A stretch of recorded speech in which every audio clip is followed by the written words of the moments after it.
Here we have a new 2026 Hyundai IONIQ 9. This one comes in the SE trim level with all-wheel drive. Cyber gray is the paint, and then we have black cloth interior.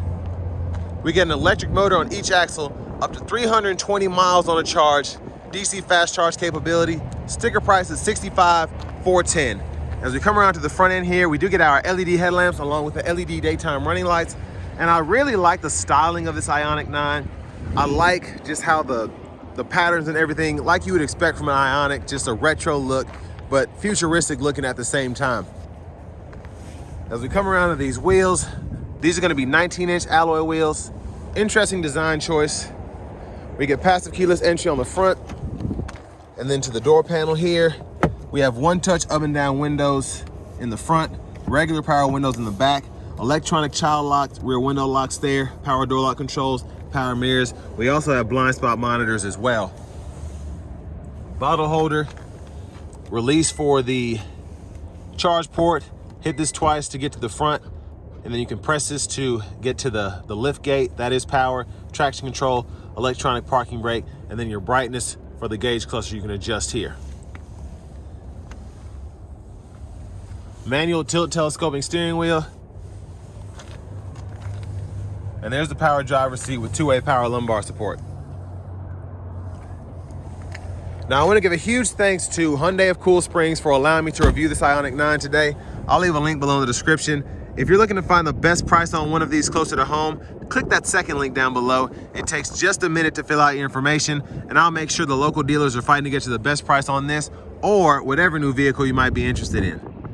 I know it's kind of hard to see behind this tent, but 60% US Canadian parts content. That's actually pretty impressive, I think, for this to be a Korean automaker. So now I have the seat up front adjusted for someone of my size, being 6'3" with longer legs. So we're gonna check out the space back here. And this is really where this thing shines. The amount of space you get in the second row is absolutely incredible. But on top of that, headroom is crazy. This legroom is about what you get in a full-size truck. Seat back pockets on both sides, USB-C charge ports on the side, and then you can even use this button if you're in the second row to adjust the space if, let's say, the kids are back here and need more legroom and nobody's in that front seat. So pretty impressive. We have our rear AC controls there. Storage compartment in there is humongous. And then this middle seat even folds down for bottle holders. Another big plus, you get the LED reading lights throughout. Grab handle, you can hang a shirt or pair of pants there. You might be able to do both. That's a pretty sturdy hook there. But I love that we have the two cup holders here in the door panel as well. And just to show you how spacious this thing is, forgot I have the child locks on. Hold on.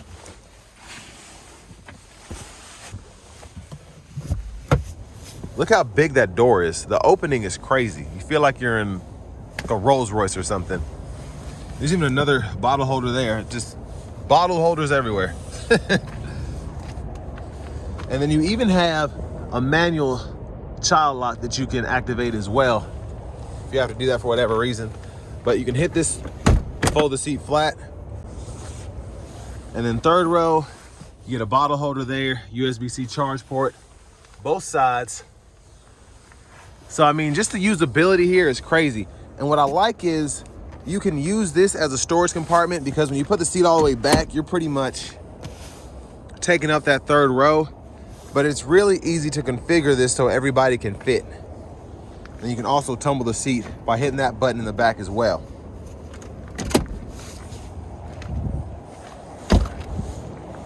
Now, as we come to the back end, LED tail lamps here.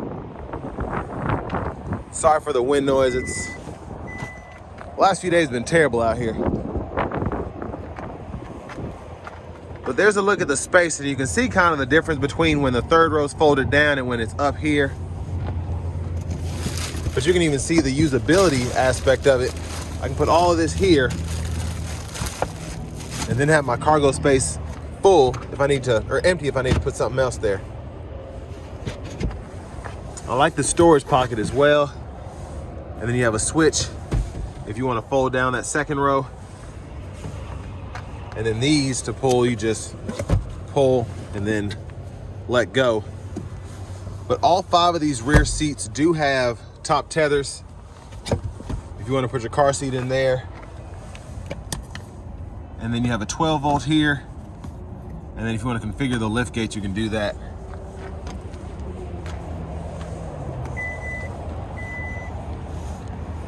Charge port's right here. So we do get an NACS port here. So if you want to hook this up to a Tesla supercharger or something like that, you have that capability.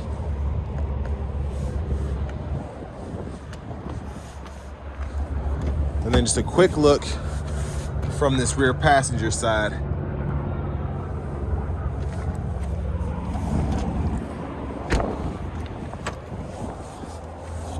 Now to the front passenger, 2-way power lumbar and power with this cloth seat. I mean, that's pretty remarkable. There are cars that have leatherette, some even have leather, and you don't even get a power front passenger seat. So I like that they did that here.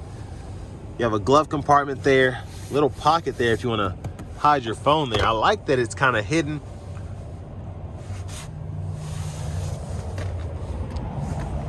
Now we're gonna check out what's in the front here. At least you know what the view is. So you do get a cargo space here. Of course, your electric motor, the front one is mounted underneath.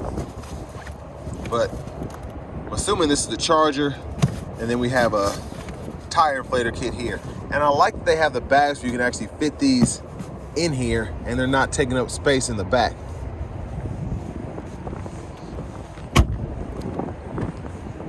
But before we hop in the driver's seat, just gonna show off the blinkers.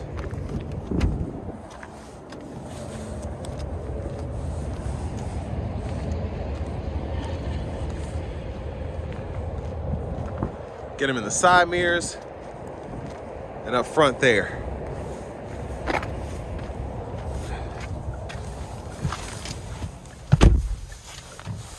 A nice HTEX wrapped steering wheel there. That might be real leather. It feels like real leather. But over here to the infotainment system, we do get AM, FM, XM radio, Bluetooth audio, wireless CarPlay, and Android Auto compatibility. We have the maps here if you want to use that. Turn Bluetooth on in your mobile device. Pretty easy to connect your phone via Bluetooth. And then this EV setup is pretty neat. So you can see what's actually using the electricity here and different ways to configure everything. You can find the charging stations. But most importantly, setup here. Vehicle settings are in here if you want to fool with the driver assistance system, the drive modes, and all of that there, the convenience. There's a lot you can actually configure, but all of that's in here for the most part. And then we also have our general settings. So when we go there, we can go down and change our language. 4 options there. And then units, you can configure everything manually. So if you want the tire pressure units a certain way, but you want temperature and distance to stay US, you can do that. There's a look at everything. Backup cameras here. Guidelines follow you as you turn the steering wheel. Down below we have shortcuts. So if you want to pull up the map, you can do that. You can set up a custom button there. And it shows you your different options, whether you want the one on the steering wheel, the navigation. And then volume knobs here, click that to turn the audio off. And you have a tune knob here. Hazards. Now this is all soft touch here, and I really like how Hyundai's done this in some of its newer models. Fan speed, you can adjust that there. Heated seat there, cut everything off. Defrosters, and then you can use the knob on either side and set the auto. 3 different stages there. 3 USB-C ports. That one connects directly to the radio. You have a 12 volt here. Pretty nice storage pocket. You have another one way underneath there. It's deeper. But over here, bottle holders, wireless charging pad, and then over here, hit this camera button. That'll pull up the back of the camera on the fly without you having to be in reverse. Parking sensors can be adjusted here. Automatic brake holders there, and then you have the downhill brake control there. Now for your drive modes, it'll tell you what mode you're in. You use this switch here, Eco, Normal, Sport, My Drive. And then when you actually press this in, you can go between the terrain and the drive there. Now in terrain, you do get snow, mud, and sand. And I think that is pretty cool just to have that in an all-wheel drive SUV like this. It gives you more of an off-road feel. In center console cubby space, you do have a removable tray for a deeper opening.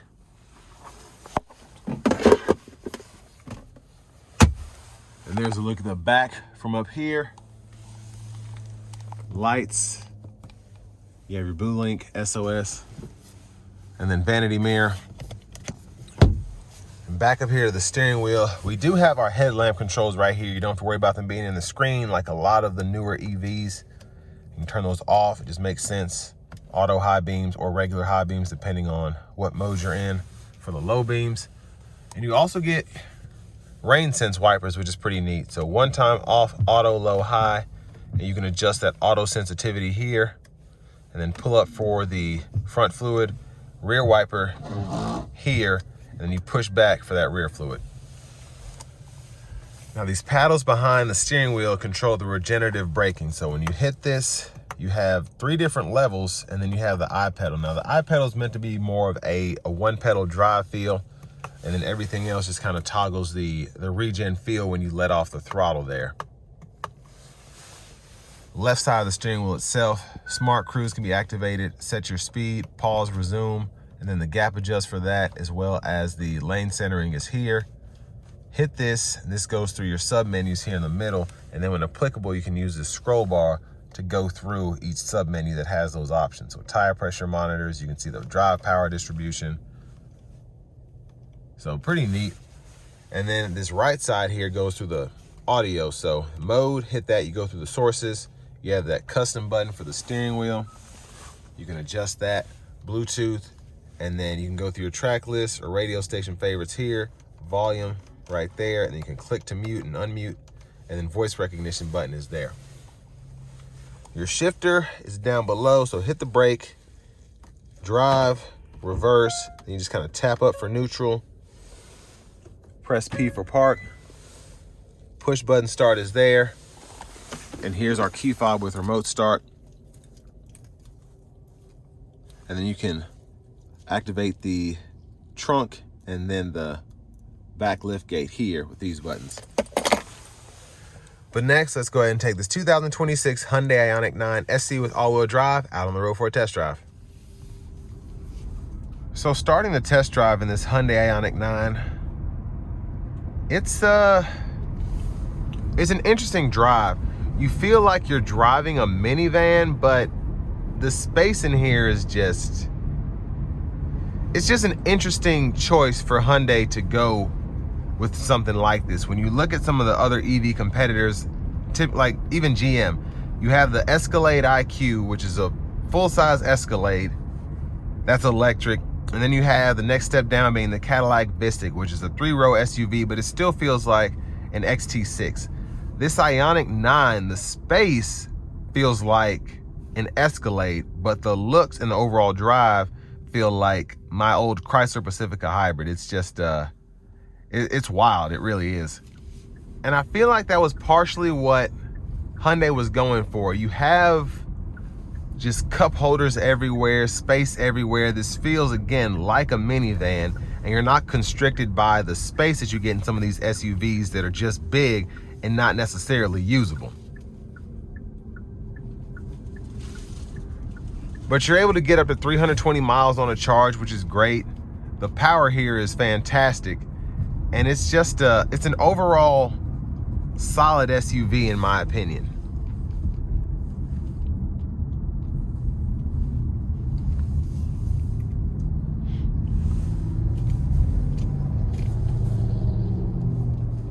Here we go.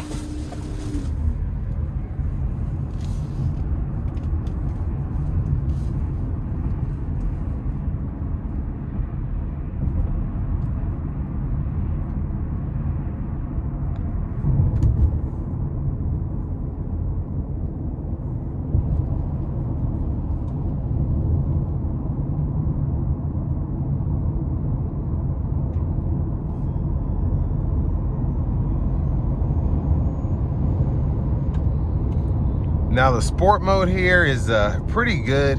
For this to be as heavy of a vehicle as it is, the acceleration is great. You can get the performance model, which is even quicker, but honestly, really good power here. It's very linear, it's very smooth. It doesn't even have to throw you back, but you go and it's not uncomfortable.